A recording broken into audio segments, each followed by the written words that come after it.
So bakit nga ba kumikita ako dun sa mga bagong NFT games? Let's go! Hi guys, in this video pag-uusapan natin itong Mines Conquest. Ang Mine Conquest guys ay isang NFT game under Binance Smart Chain. So ngayon ko lang din nakita itong game na to, and sabi nila matagal na din daw ito na nag-play to earn. So tignan natin guys kung magtatagal ba ito. Check din natin kung docs yung team. Check natin lahat ng information about dito katulad ng mga partners, tokenomics, and syempre yung paborito nyo. I-check natin kung magkano ang initial investment at yung potential na daily earnings. Tapos, i-calculate na din natin kung kailan yung return of investment nyo pag nag-invest kayo dito sa larong ito. So, tara, i-review na natin itong Mines Conquest. So, first na gagawin natin guys para masubukan ito, bibili tayo ngayon ng blind box. So, ito yung blind box. Makikita natin dito, meron tayong minimum rarity kapag bumili tayo ng blind box. So, automatic daw na 2-star yung marireceive natin. Tignan natin kung magkano ang earnings ng 2-star na yan. Sabi dito, 1 in 50 chance of a free upgrade. So, meron ding free upgrade. Hindi ko din alam kung ano yung gamit nun. I-check natin mamaya yan sa white paper. 86/61 pass rate din siya na increase by 100%. And 4/5 stars probability, 10%. Ang box price niya guys ay 50 CSD plus 30 na BUSD. Yan, pag-uusapan din natin yung advantage at disadvantage ng mga ganitong klase ng combination sa pagbili ng token guys. So may CSD na siya dito which is yung token ng game and yung BUSD. Tingnan natin kung magkano yung price ng isang CSD. So para i-check yung price niya guys, i-check natin siya. At kung i-check natin yung price, punta lang tayo dito sa CoinGecko kasi andito yung price niya in peso. So makikita nyo dyan, 6.48 pesos yung isang CSD. At since kailangan natin ng 50 CSD at balak kong bumili ng 5 box dito guys para i-open. So yun yung budget natin, 5 box. So, ibig sabihin, bibili tayo ng 50 na CSD para makabili tayo ng 5 na box. So, yan yung gagawin natin ngayon. Punta lang kayo dito sa PooCoin, i-connect nyo yung wallet nyo. Siyempre, i-change nyo yan sa BUSD or kung nasan man yung pera nyo. At ang bibili natin ay 250 na CSD. So, bumagsak yung CSD ngayon guys. Makikita nyo dyan. Bumababa na siya. Medyo nakakatakot yung pagbagsak niya guys kasi sobrang baba nung ibinagsak niya. So, galing siyang 0.2 and andyan na siya sa 0.1. So, medyo malaki-laki yung bagsak niya. Approve natin to. Confirm natin yan. And i-click natin itong down arrow na to para magpalit sila. So, yan. Tapos, i-click na natin ngayon yung swap para mabili na natin yung CSD. So, confirm lang ulit natin yan. Gas fee yan. And yun, meron na guys. Meron na tayong 250 na CSD. So, ang sabi dito, 50 CSD and 30 BUSD. At ang 30 BUSD guys ay $150 yan. So, ito pag-uusapan na natin yung about dito sa 50 CSD tsaka 30 BUSD. So, hindi natin alam kung saan ginagamit ng developer yung 30 BUSD. Pero it doesn't mean na red flag na agad yan. Depende yan sa developer guys. Pwede niya itong gamitin na pang buyback dito sa token nila. Kung mababait yung mga developer. Pero kapag hindi, pwede na nilang ibulsa yan. So, mas maganda sana kapag CSD na lang yung gagamitin sa pagbili ng mga blind box para every time na bibili tayo ng box, aakyat yung presyo ng CSD. Yan yung disadvantage niyan guys. Ibig sabihin yung developer decision nila kung paano nila laruin yung token nila, kung papaakyatin ba nila or hindi. Yung advantage naman nito is 30 BUSD, ibig sabihin yung mga nakabili ng mga box nung mataas pa lang yung CSD. Since may 30 BUSD dito, ibig sabihin may advantage ngayon yung mga huling papasok kasi parehas pa rin yung presyo 30 BUSD. Yung pinagkaiba lang niya ay nasa CSD. Kasi napansin ko walang Oracle to 50 CSD pa rin siya dati. Tapos hanggang ngayon 50 CSD pa rin yan. So i-refresh na natin to since meron na tayong CSD at saka 30 BUSD. Ang next na gagawin natin guys ay magmi-mint na tayo. Pero naubusan pala ako ng gas fee. So bibili ulit ako ng BNB pang gas fee. Gagamit tayo ng $5 or 4.9 na lang. So swap na natin para may panggas tayo. Confirm. And balik na tayo doon. So meron na tayong panggas. So, pwede na tayong bumili or mag-mint. So, sana mataas yung rarity guys. Mint ko na siya. Tignan natin. Limited lang nga pala itong box. Kung mapapansin nyo dyan, 821 by 1,000. So, konti na lang maubos na itong box na to. Tatanong nyo ngayon kung saan kayo bibili ng mga NFTs kapag naubos yung box. Sa marketplace na lang guys. So, yung advantage naman nito, kapag unlimited yung supply niya guys, medyo delikado yun sa token kapag unlimited supply ng box. Tapos hindi siya magiging scarce yung mga NFTs. So mas okay na yung ganito. At least limited lang siya. And yan, meron na namang gas fee. Nakailang pindot na ako sa gas fee guys. Pero okay lang yun kasi maliit lang naman yung gas fee nito. So i-reveal na natin. Ayun, nakakuha tayo ng isang kulay green na Balmond. So yan yung nakuha natin. Close natin yan. And next, magmimint ulit tayo ng isa para makita nyo lahat ng imimint ko. So medyo malaki-laki yung gas fee nito, 0.003 guys. Confirm. Buti na lang bumagsak yung BNB so hindi na siya ganun kasakit. Congratulations! Nakapag-mint ulit tayo ng pangalawa nating NFT dito. I-reveal natin. Okay, 2 star pa rin. Consistent yata na 2 stars ang ibibigay nito. Ito naman human guys. Si Dwarven the Sniper. Okay, yung pangatlong NFT natin. Tignan natin. Sana makakuha man lang tayo ng mataas-taas na rarity para sulit naman yung pinangbili natin dito sa mga NFTs na to. Oo nga pala, nakausap ko yung developer nito. Balak nilang patagalin itong game. Yun yung sabi nila. Kaya nila pinapa-review din sa akin. So may balak silang patagalin yung game. Yun nga lang, wala tayong assurance pa rin. Kaya do your own research pa rin. Katulad nyan, puro 2 star lang talaga ang binibigay sa atin guys. Pinagdadamutan tayo ng mataas na rarity. So, imimint ko na ulit yan. Ito yung pang-apat natin na NFT. 0.003 pa rin. Tignan natin kung meron pa tayong gas. O, meron pa. May 0.019 pa tayo na pang gas fee. Sana medyo mataas naman to. Okay, 2 star ulit. Puro 2 star lang pala ito guys. So, hindi siya nagbibigay. Medyo mataas. Medyo maliit yung chance na magbigay siya ng above 2 star na NFT. So kung gusto nyo makakuha ng 3 star or 4 star or 5 star, suggestion ko sa inyo guys sa marketplace na lang. Kasi mababa yung chance dito sa blind box natin. So i-reveal ulit natin yan guys. Nakita nyo puro 2 star talaga. So yun, yung suggestion ko sa inyo kung gusto nyong bumili ng ganitong madaming stars na NFT. Mas maganda kapag dito na lang kayo sa marketplace. So kung makikita nyo dito guys, gumastos ako dun ng 150 BUSD. Pero dito pwede naman nating bilhin ng 90 BUSD lang ito. And makikita nyo dyan, matataas na yung stats nitong mga nandito. So yan guys, yung about dito sa marketplace and sa mga NFTs. Good thing meron silang marketplace guys. Kasi kapag walang marketplace, mahihirapan tayong ibenta yung mga characters natin kapag nagsawa na tayo dito sa mga to. At gusto nating ibenta, mahihirapan na tayong magbenta ng mga characters. So yan yung advantage naman kapag meron na kaagad marketplace ang isang laro. So next na gagawin natin guys, i-check natin ngayon yung fight. Ito na, fight. Pwede tayong mag-fight dito. And tickets. May mga tickets din dito. SST. So, kailangan natin ng SST. Ang reward niya is SST tsaka CSD. Ito naman yung team. Tapos, mapapansin nyo dito sa baba guys, temporary workers lang daw itong mga to. And kailangan natin gumastos ng SST guys. 2,000 na SST ang per fight. So, hanapin natin kung saan natin bibilin yung SST. So, kung makikita nyo dito sa taas guys, may buy CSD, buy SST, tsaka buy BFT. So, hindi ko pa alam kung ano yung mga gamit ng mga yan. I-check natin yan mamaya sa white papers. So, buy SST muna tayo and yan, napunta tayo dito sa PancakeSwap. Import natin yan. Check natin kung magkano yung price ng SST dito sa PooCoin kasi nakita ko medyo nag-pump siya. At kung makikita nyo dito guys, ang 2,000 na SST ay equivalent sa 4.7 BUSD. So, meron na namang bayad guys kapag makikipaglaban tayo. 4.7. Medyo mataas-taas yan guys. Tingnan natin kung sulit yung earnings naman niya. Since ganyan kataas yung mga fee, dapat mababawi naman natin kapag nanalo yung character natin. So, bibili ngayon tayo ng 10,000 guys na SST para i-attack natin yung 5 characters natin. So, $23.5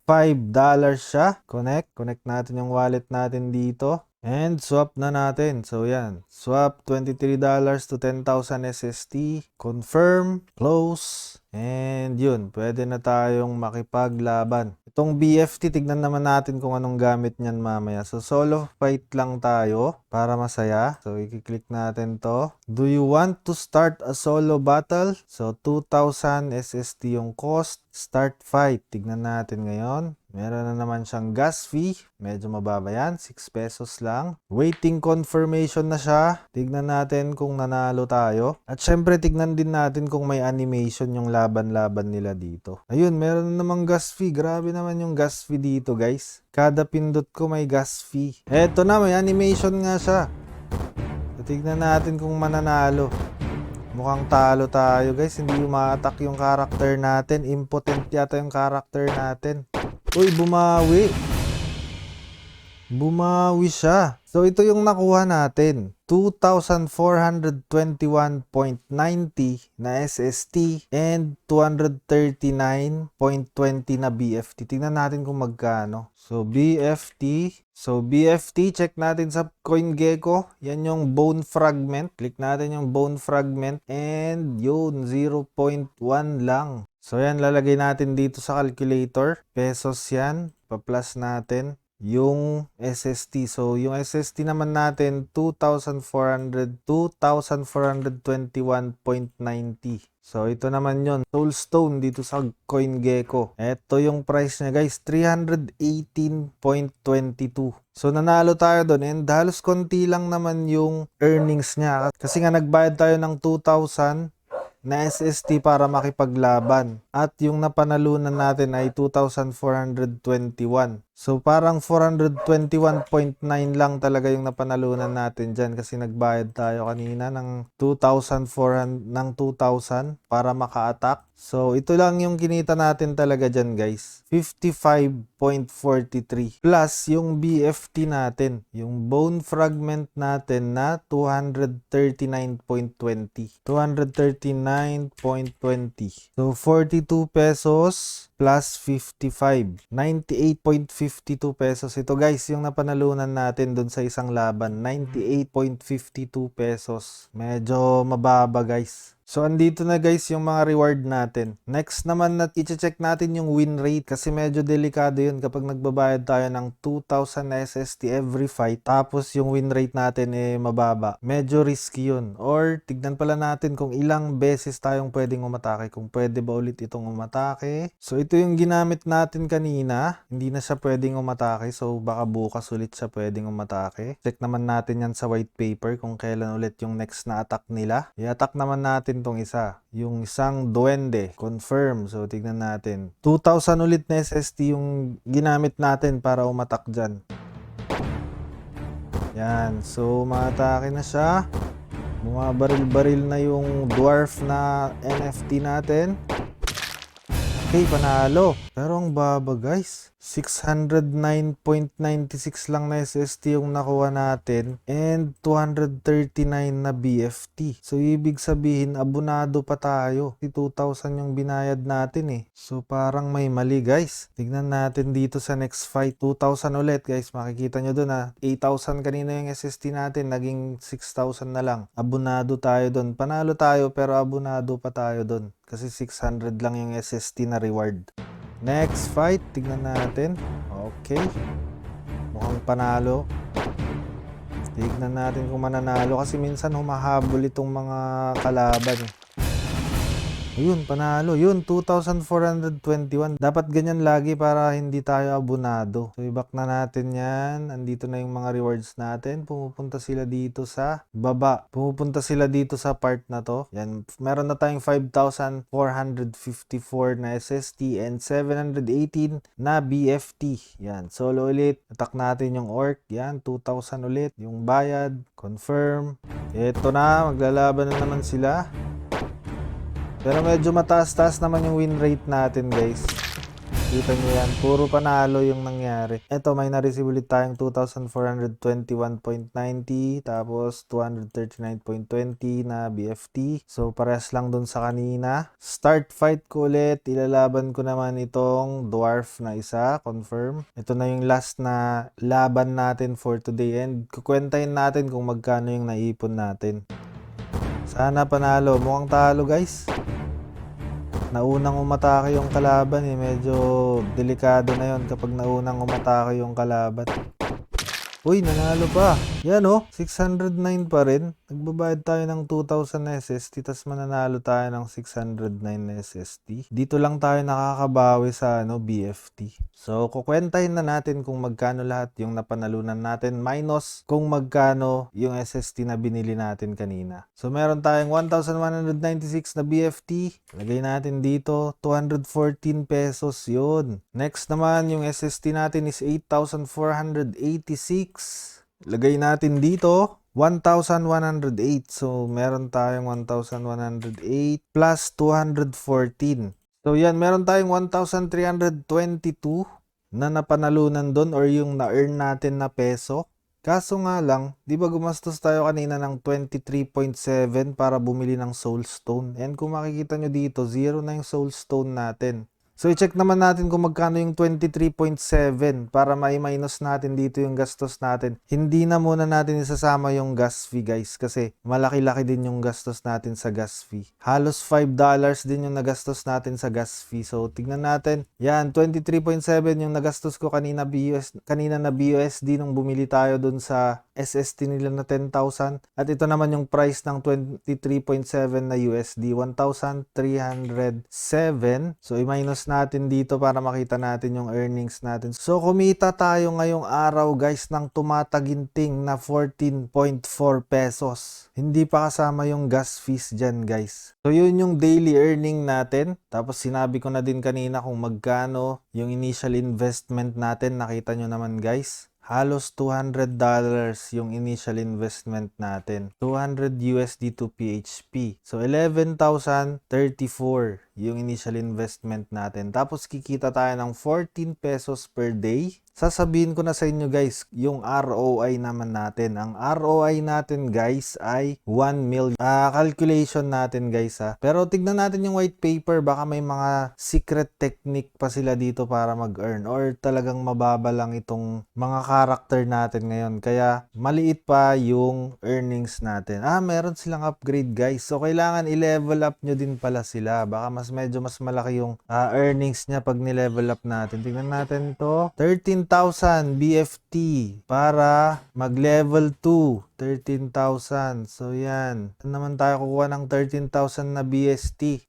Yung napanalunan natin kanina, kulang-kulang guys. So, hindi muna tayo makaka-upgrade. I-check ko sana guys yung earning ng na-upgrade na hero Yan. So, may summon dito. So, yung best way para mag-earn tayo dito guys ay ibenta na natin itong mga NFT na nabili natin. Meron pala silang sacrifice dito guys. I-sacrifice ko na lang itong mga to kasi maliit naman yung kinikita nila. So, i-sacrifice natin sila. So, summon a hero whose rarity is between 3 and 5 star yung makukuha natin and 85% yung success rate niya. Ito yung burning mechanism nila guys. Mababurn yung tatlong hero tapos magiging isang hero na mataas yung rarity. So, bibili ulit tayo ng CSD. Bibili ulit tayo ng CSD na 30 yata yun. Oo, 30. Check natin. Ayan, 30 CSD nga siya guys. Pero pag nilagyan pa natin ng 3,000 na SST, magiging 100% yung pag-mint natin ng mas mataas na hero. So, tignan natin guys. 100%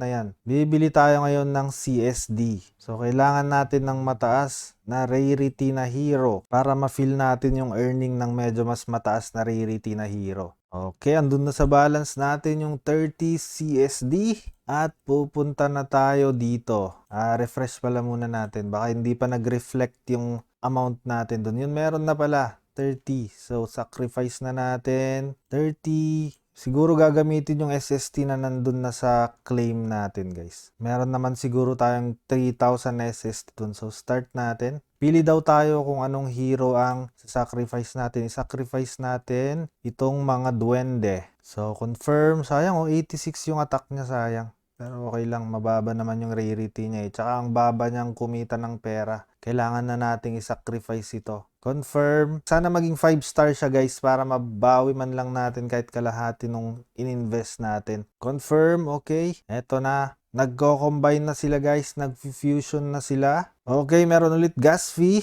Pinagbayad na tayo ng pinagbayad ng gas fee. Baka mamaya wag mag-fail pa to. Sayang yung mga gas fee natin. Pagkatapos kong magbayad ng madaming gas fee, tas mag-fail lang siya. Okay, gas fee ulit.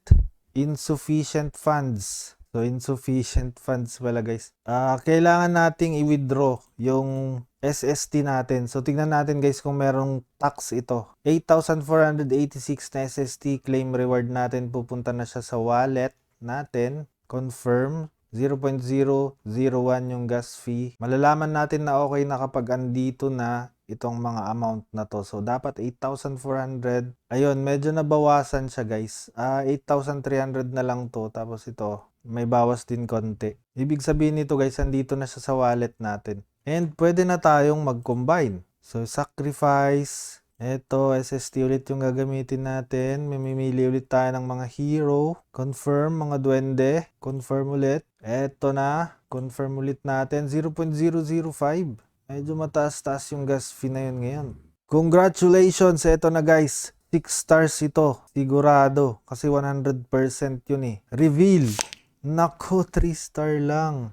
So, sinacrifice natin guys yung tatlong duwende. Ayun na yung mga bungo nila. Yung tatlo. Yan. Nakasabit na dyan kasi nasacrifice sila eh. Patay na sila guys. Cancel na natin yan.